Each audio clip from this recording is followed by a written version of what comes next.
Hi, my name is Angie. Welcome to my channel, or welcome back to my channel. If you're new here, I'm a mom to four. I love to homeschool and I love to read good books, and I talk a lot about both of those things on this channel. So in today's video, I want to highlight some of the books you all have recommended to me over the past couple of months. I always make a list, and so I had a good list going, and I decided to pick up a number of them because I'm kind of in a reading slump. And I don't know if it's just because I've been reading books slowly because I've been so distracted by life and homeschooling. It's just been a really busy year for prepping for homeschooling. Last year was easier, and this year is just taking a little bit more work, which I don't mind. I really like it. I enjoy it. I just found I haven't had any time to read, and what I have read I haven't liked that much, and that just is always very frustrating when I'm slowly reading and not even reading good ones. So I decided I wanted to kind of break this slump a little bit, and I was like, well, I've had a number of good recommendations from you guys, and so I picked some up. And so I'm going to share them with you. So the first book I want to highlight is We Were the Lucky Ones. And this is by Georgia Hunter. And I've seen this book floating around a lot. A lot of people have liked it. It's a World War II historical fiction book. So yes, that sounds right up my alley. This is about a family, and I believe they're in Poland. I believe they're Jewish. It's a little hard to understand from the description, but that makes the most sense. So it says that in 1939, this family was trying to do their best to kind of just live normal lives, the anticipation of the war that's coming, and then the war hits. And then this story, I believe, follows the different family members as they kind of scatter across Europe and trying to deal with the situation. I'm not sure if some go to concentration camps or if they're trying to hide out. I don't know. But it sounds really good, and all of the different chapters highlight different people, and so it sounds excellent. Yes, definitely right up my alley. All right, the next book I had recommended to me is one that a lot of people have read. It's called The Silent Patient by Alex Michaelides. So this has been a very popular book. A lot of people have read it. A lot of people have loved it. I feel like some people haven't liked it, but it's a thriller book. It's kind of, I believe, a psychological thriller book. Yeah, it's about this woman who kind of had this perfect life. She loved her job. She lived in like some amazing place in London. She had a great husband. And then one day, her husband comes home late from work and she shoots him 5 times in the face and then never talks again. And then it makes this huge media splash and people are interested and they're buying her art and all of these different things. It sounds like it got the attention of this criminal psychotherapist, and he just wants to dig in. He's like, what is going on with this lady? Why is she acting this way? And then I'm sure there's some interesting things that he finds, that it's not super straightforward. But I think that sounds really good, and it sounds like it will just like suck me right in. So I think this would be a good one also to start finding books I really like. Okay, next book is this one. It's called Prairie Lotus by Linda Sue Park. This is a middle grade historical fiction type book. I've heard it's really similar to Little House on the Prairie feel. The difference is the main character, Hannah, is half Chinese, but you're talking the Dakota Territory, so like setting up homesteads, the 1880s, and it sounds like it just kind of tells her story. Her and her dad moved there. She wants to start going to school, and her dad's going to set up a shop on Main Street in this kind of rustic town. And then people start kind of pushing back. They don't want neighbors that aren't white. They don't want business owners. They don't want her in school, and she is confused by that. She doesn't understand why there's this prejudice against her. And so it sounds like that it tackles kind of race a bit. It tackles her overcoming that and kind of resilience and things like that as well. So it sounds really beautiful. It sounds like a really good story and perfect for this age group that also loves Little House on the Prairie and that feel in that time frame.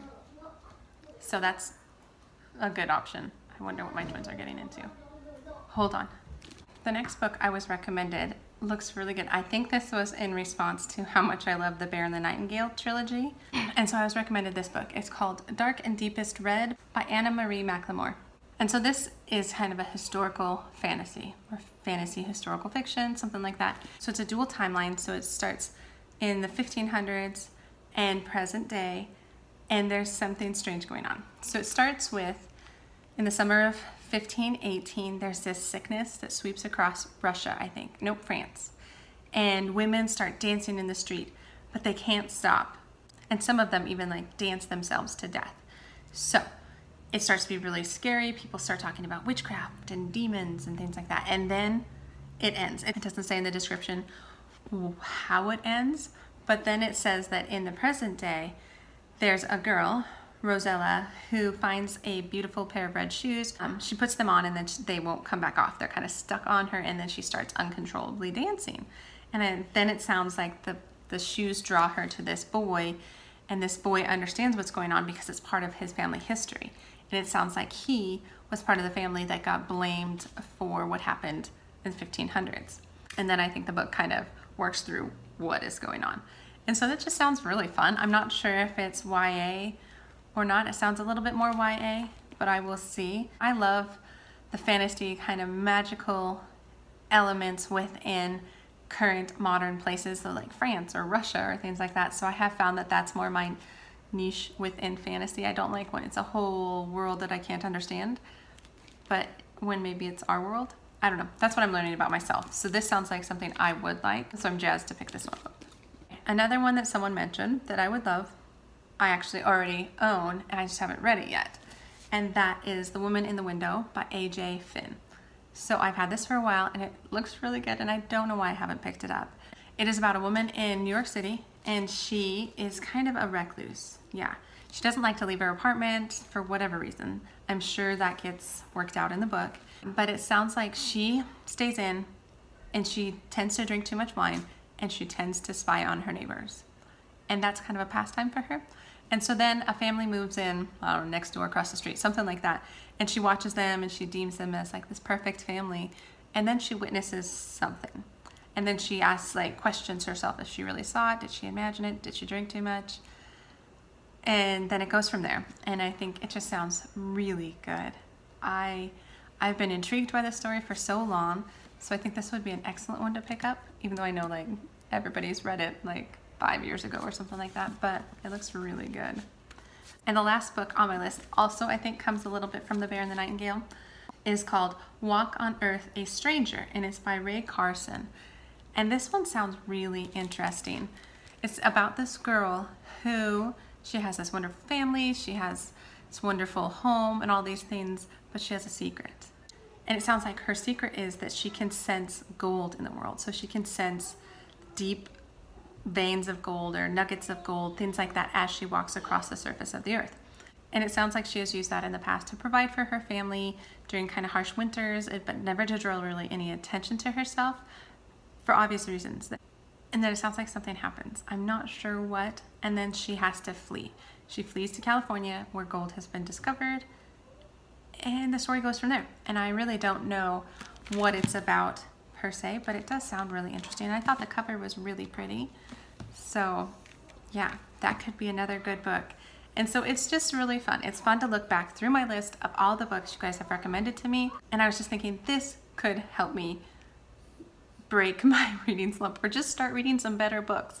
Even if I don't have a ton of time going into the fall, I would just love to pick up books that I love. So that's my hope. And then I hope that like homeschooling just kind of hits a stride and then I have more time freed up like I did last spring. So anyway, that is what I have in this video. I hope you found some of these books interesting. And if you were the one that told me to read these, please comment below because I have kind of lost track of who recommended them. I should write that down on my list as well, but I didn't. I'm also open for any new recommendations. If you have read something that you really think I would love, please comment below with that as well, because clearly I just need some good books to read. And so thank you for your help with that. And thank you for watching, and please consider liking, subscribing, all of those things. And I will see you next time in my next book video. All right, have a wonderful day.